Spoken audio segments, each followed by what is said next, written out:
welcome to our vlog. Today we're going to talk about our personal experience and what we learned about resilience after the 2013 Bohol earthquake. Stay tuned as we share our stories of strength and hope.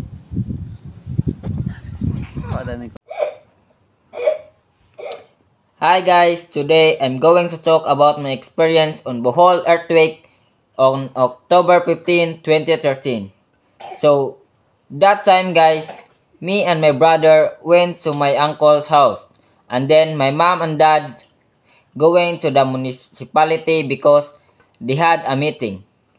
So, in the house of my uncle, me and my brother was talking with uncle. When suddenly, there was an earthquake and we were scared because it was so strong. That's why my uncle said that covered our heads and sent them. There we were under his table.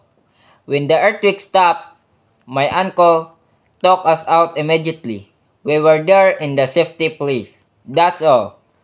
So, based on my experience, my resilience of that crisis is stay calm and don't panic so we can fix the crisis or any problem. That's all guys. Thank you. Ako dahil si Dex Francis Ibulanyo. Naani ko kay magstorya ko atong linog pag 2013 share sa experience. Nahanundong ko ato adlaw ihatod na padung sila ati sa eskwelahan kay mag-pilgrimage sila. Gauban ni mama ako ug si ate. Gawat mi sa bus mga sa kauras kauban nag mga classmate ni ate o mga ginikanan pod sa nasa eskwelahan. Lingkod-lingkod mi ato time ma. Nya. Ingkalit rag uyog kalit. Hinay patuon na. Ja, ingkalit rag kusog. Gubot ato time ma. Tas puro singgit rang nadunggan. Kami ni la mama kay nasa atong waiting shed may nga kapongko. Kay kusog lagi linog. Karet ato pero kusog kayo. Ja. Pagpauli na mo gasakay may baruto. Kadung sa mua kay naguba na hugmo tong buwan. Ang tulay. Ja. Agbay na mo hugmo pod. Mong adto minitipo sa among lola. Da. Din na makalimtan to adlaw. After the earthquake, it was a challenge. We have to beat our past selves to move forward and to start anew. The biggest challenge that I faced during these moments was to start again and begin again like the construction of our house. In regards of resilience, I was influenced by my family, especially my mother who experienced some of ups and downs in life during this moment. The temporary house that we live in was owned by one of our titas. I am grateful that we're welcome there for almost 2 to 3 months. That's all. Good day everyone, my name is RBP Manila. Today I'm sharing a personal story of resilience and hope. October 15, 2013, the day the earth shook beneath our feet. It started like any other day. I was watching TV with my sister. Then 8 a.m. the ground shook violently. Posts clattered, glasses shattered, our wooden house cracked. Ominously, my sister cried hysterically. My sister eyes wide with fear. We huddled outside watching our house sway after shock. Crack us throughout the day. We sleep outdoors sharing and food and water with neighbors. Our house damaged, but we were grateful to be alive. That day taught to cherish every moment, like become clear and strengthen our family bonds and appreciated the resilience of Bolanos.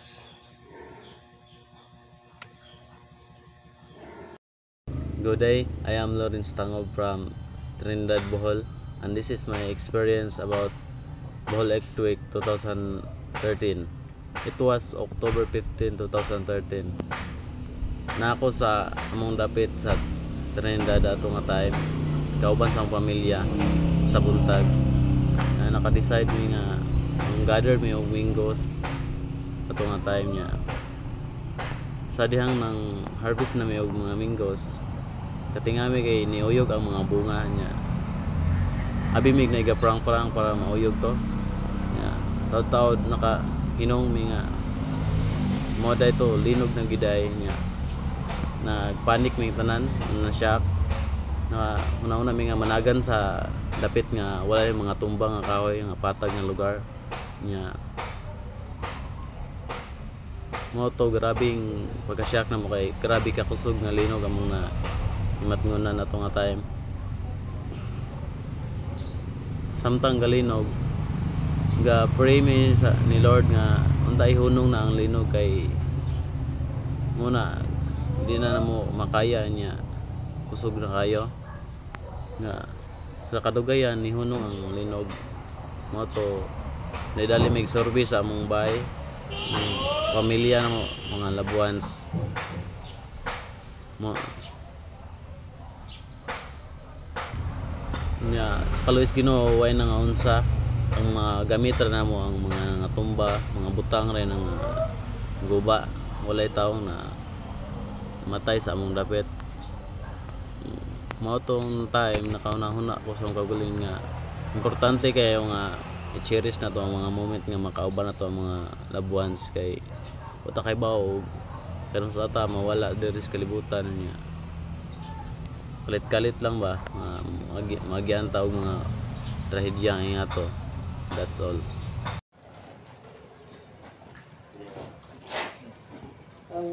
Pero sa pa'y maingon nga itong paglinog nga, karoon nga, ay katong pag 2013 yung sa may mga kuhan nga ito, pagong balay nga na, naunsa mo nga na, kami kay kuhan nga, amua kay hapit ko na kuhan na ito, na kanang glubla.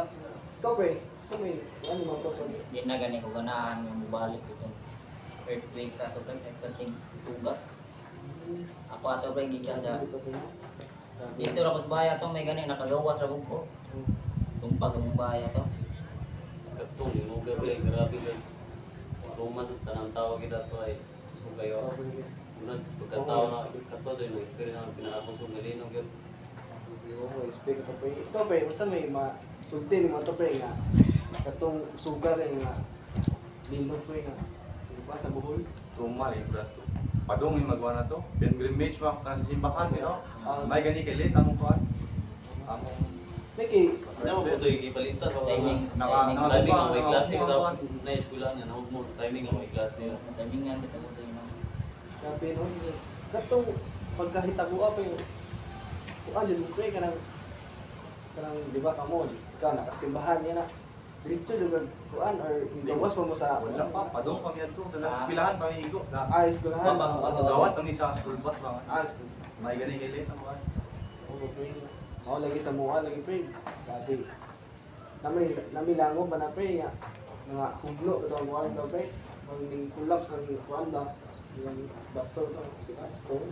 Singkol. Parang siya, oh yan na, si Paul. Pero kayo nyo ang baryo dewa ra kayo na apektuhan ng mga tao. Bahay ra yun.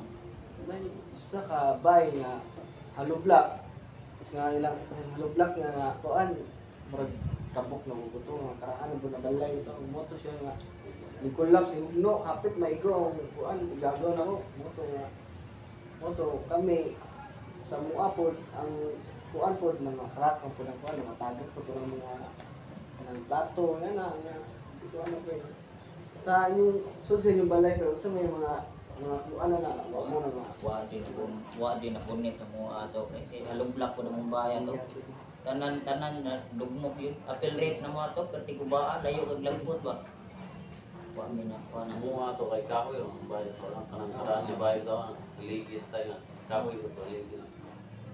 Igura ito yung mga gamit na mga tumba. Stante, plato. Inyong hapon Agamo nga ato ay. Likiliki naman po, mayo ano gani. kaya mayo mga sa mga kuan umuwang Way na kuan. Mayo gani no. so ako to you know I-stop na ako. Sa mua sa pre. Sa mua po pre. Mua po to pre. Mua to. Dahagan na yun. Ay, stop na kayo. Huwag kayo itaw mo na. Istorya ko. Kuha na to. Kaya, stop na. That's all guys. Thank you for watching. God bless.